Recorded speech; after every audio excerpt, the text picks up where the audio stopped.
I was raised in a family where I didn't receive much love. My mother and father were married when just teenagers, came to Brooklyn, New York, and after my mother had lost 8 children during childbirth, she finally gave birth to me. My father didn't have much of an education, and he had to take any job that was available, and I always remember him having 2 jobs, and sometimes he would even have to take a 3rd job on the weekend just to make ends meet. And I noticed my father was much different than the rest of the fathers in the neighborhood I grew up in. All the other fathers would be taking their sons fishing on the weekend, taking them to ball games, and I'd see them walking down the block with their arms around their sons, and my father never did any of those things with me. My father would come home from work, sit down and have dinner, and begin to drink. My father was an alcoholic. When my father got good and drunk, he got good and violent.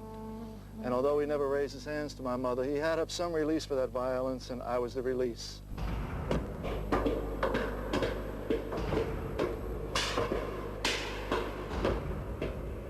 I didn't have to say anything wrong. I didn't have to do anything wrong. All I had to do was be in the same room with him. And he would just grab me by the back of the neck and drag me in my bedroom, and he would beat me with a leather strap. Back in those days, he used a strap that was used to sharpen straight-edge razors. And I remember him just coming in the room, and he would begin beating me. And when I was about 10 years old, I realized as I began crying very heavily, he would stop beating me and just turn around and walk out of the room. So at 10 years old, I made a promise to myself. If my father wouldn't show me the love and attention that I need, I'd never let him see me cry ever again. And the very next time he dragged me in the room to give me a beating, he was a big, strong man with a big leather strap, and I was just a little 10-year-old boy. And it took every ounce of energy in me to hold those tears back, and somehow I had managed. And I made a promise to myself. My father would never ever see me cry ever again. As the weeks and the months and the years went by, my heart became so hardened. I truly believe there was a time in my life if I wanted to cry, I couldn't cry. And I began hating my father. Hating him to the point where many nights I'd wait till he went to sleep, and I'd think about going in the kitchen and getting a knife and slitting his throat. This is how much I began to hate my father.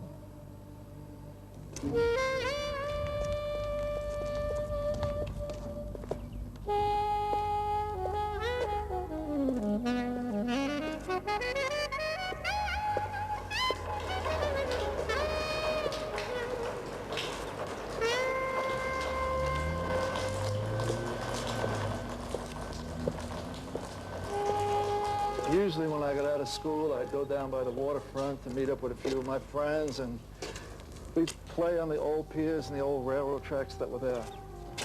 One day when I was about 15 years old, I saw the handle of a gun sticking out of the rocks.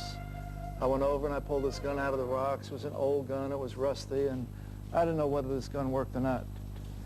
But when I showed it to my friends, I came up with an idea. And I told 2 of my friends, if we cover our faces so nobody will know who we were, we can go around and pull armed robberies with this gun and get a lot of money. At first, my friends were afraid, but I finally convinced them to go with me. In the first place we went in, we were very nervous, and we pulled out the gun, and we got everybody's money, and we left. We went to a place called Coney Island, an amusement park, and went on all the rides. And we were laughing how easy this was. It was so easy, we started going out, and once or twice a week, and about 4 or 5 more times we had different robberies. We'd go into certain places if there was men there, and we thought the men would chase us after we left. We'd not only take their money, but we'd make the men take their pants off. And we'd take their pants with us and run away in 3 or 4 blocks, drop their pants, get on a train and go to Coney Island and go on all the rides again.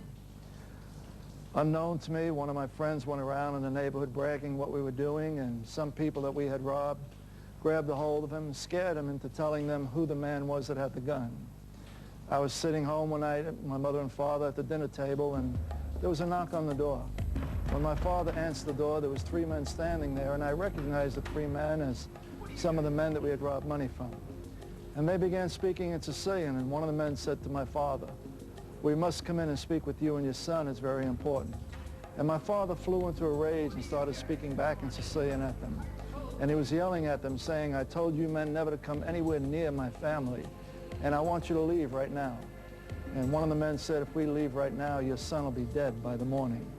My father told my mother to go into the next room, and he allowed these 3 men in. One of them came right up to me and put his finger right in my face. And he said, "I know it's you that's coming in there with that gun. And the only reason you're still alive today is because the respect I have for your grandfather. And that didn't make any sense to me at all because both of my grandparents on my mother and father's side had died years, 15, 20 years before I was ever born. But he said, if you come in there one more time with that gun, even the respect I have for your grandfather won't help. You'll be dead. He turned around, the three of them just walked out and left. My father grabbed me and dragged me into the bedroom and gave me the worst beating I ever remember him giving me. I still didn't cry, and when he was too tired to raise his hands to hit me anymore, I began asking him, who was my grandfather and what was my grandfather that these people can respect somebody who's been dead for so many years? And all my father would tell me is he's dead, and that's all you need to know about him. But I don't ever want to see you around these men again. They're no good. Stay away from them. But I didn't listen to my father. The very next day when I got out of school, I remembered where these three men were, and I went to where they were. When I walked into this storefront, the man who had pointed his finger in my face was sitting there at a table. I walked up to him and I said, I demand that you tell me who my grandfather is, if you're keeping me alive because of the respect you have for him. I said, my father won't tell me who he is. And this man told me, he said, your father's a very foolish man. He doesn't have to work 2 and 3 jobs and drink himself to sleep at night just to face the next day. All your father would have to do is come and join with us, and he'd never have to work another day in his life. But your father won't even talk with us. And I told this man I didn't come here to speak about my father. I hate my father, and someday I'll kill him with my own hands. I said I came to find out who my grandfather was. He told me my grandfather was one of the men that was actually responsible for bringing what we now know as the mafia into the United States in the late 1800s, early 1900s. He told me my grandfather was one of the most powerful bosses, one of the most wealthiest, and one of the most violent bosses that the mafia ever had. And in the mafia tradition, he was killed by somebody in the mafia. This is how you usually become a boss. You don't put 20 or 30 years in and retire. You run out of patience and you wind up having to kill the boss. The man who had my grandfather killed was a man named Lucky Luciano. He had my grandfather killed and he took over that family. Listening to this man, I wasn't one bit impressed with the mafia because here I was a 15-year-old kid with a gun that just walked into their headquarters and took all their money and embarrassed them, even wind up taking their pants. So this wasn't my idea of what a gangster should be. But also listening to this man, I realized that I now had the most powerful tool I could ever have to get even with my father for the way he had hurt me.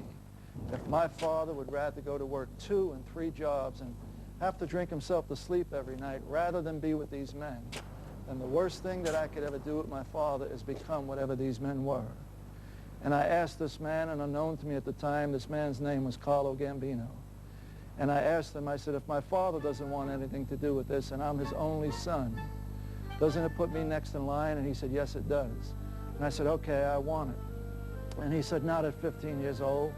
He said, your father should have been teaching you a lot of things about us. He said, but if you promise to be loyal to me, if you'll do anything I ask you to do, he said, it's all up to you how far you can go in this family. I agreed that very day that I would be loyal to him and I would do whatever he asked me to do. They started sending me out to pull armed robberies. They sent me out to do burglaries, and I was always big and strong. I had a reputation as a street fighter. They would send me out to collect money from grown men. And they would say, Tom, whatever you have to do, if you got to shoot them in the arm or the leg or stab them or beat them over the head with a baseball bat, whatever you have to do, you just do it, but make sure you bring the money back. And every time they would send me out to collect money, I would never look at the face of the man that I was about to hurt. I would make believe it was my father. And I was getting even with my father for all the beatings he had given me and for all the love he didn't give me. And I began to enjoy what I was doing, and I got a reputation as a 15, 16-year-old boy as a very violent person. And I actually enjoyed what I was doing. By the time I was 17 years old, I had earned a trusted position in the Gambino family. I was given a gun, and it was nothing like the gun I was found. This was a shiny gun. It had bullets in it, and I knew it worked. Right after I was given the gun, I rushed home to see my mother. I had the typical Italian mother. When she wasn't in the kitchen cooking, she was in the bedroom praying. And I knew my father wouldn't be home. He'd be at one of